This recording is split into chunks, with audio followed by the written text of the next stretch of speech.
Tucker Carlson interviews Vladimir Putin. It was an interesting marketing campaign to watch the build up to that particular interview, because actually, when you dig a little bit deeper beneath the surface, there's clearly a lot more going on. So first of all, you have Carlson, who was a daily feast for the eyes of all American people as a news anchorman, really. He could be seen everywhere and anywhere with his opinion and everything else. The public seemed to love him. The channel seemed to love him until the point that they parted ways. Now, I don't really follow this guy that much, but I've seen him and I do watch him online. And clearly what he's been trying to do, which has been very clever, is trying to cut out his own path, his own niche, as this anti-establishment, anti-mainstream media, like a lot of them are doing online. And why not? The mainstream media are continually lying through their teeth and have become master propagandists, even in the Western world. But I found it interesting that I had to ask myself this question: what is this interview actually about? Because you have somebody like Vladimir Putin, who is clearly living on another planet. I mean, when he gives his history lesson and all that kind of thing, I understand and appreciate it. You know, I know about the Vikings coming over and pulling all the tribes together and all that stuff, but that doesn't make it right. Because today is 2024, not the year 9010 or 904 or whatever the year was. So Tucker sold this as if Vladimir Putin was going to reveal some real truths, and everybody that follows Tucker Carlson were saying the same thing. He was going to teach the American people, and everybody watches his interview, some reality, some facts. But the fact is Putin a man that you can trust? It doesn't seem that way. Yes, he's a great, he does have a great mind, and he does think very logically and almost philosophically.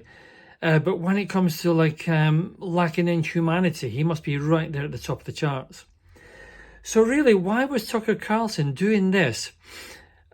From what I'm observing, I think this was more about Tucker Carlson saying to the rest of the media, look at me, I am more significant than you can ever be. Here I am interviewing one of the most famous men on the planet. He's invited me into his home. He's invited me to speak. And he's invited me only, to do all these prodding and probing questions that no one else is allowed to do. And when you watch the interview, the questions were weak. They were non-confrontational. He allowed the master propagandist, Putin, to get away with far too much. And let's be honest, near almost 500,000 people have now died in this special military operation. The volume of cash and the expense that's being wasted is horrendous. And it doesn't look like it's going anywhere soon. And talking about the Ukrainian, as he calls, regime as Nazis, is just ridiculous. It shows a lack of willingness to really accept what Nazism truly is. But Carlson soaked it up, he soaked it up, he seemed to love it, he seemed to enjoy it. And he seemed to like the fact it was positioning him as this number one nonconformist journalist. I think it was a huge mistake. I think it was designed almost to divide the American people. I think it was designed to split the American people. I think it was designed to try to influence somehow American politics. And I think it was designed to be destructive at a level, only that it would raise Carlson's reputation himself.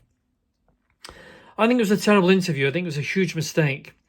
And I think to give somebody like Vladimir Putin so much media attention over those couple of days, a man that is happily to slaughter as many people as it will take for him to get his own way, is an outrage.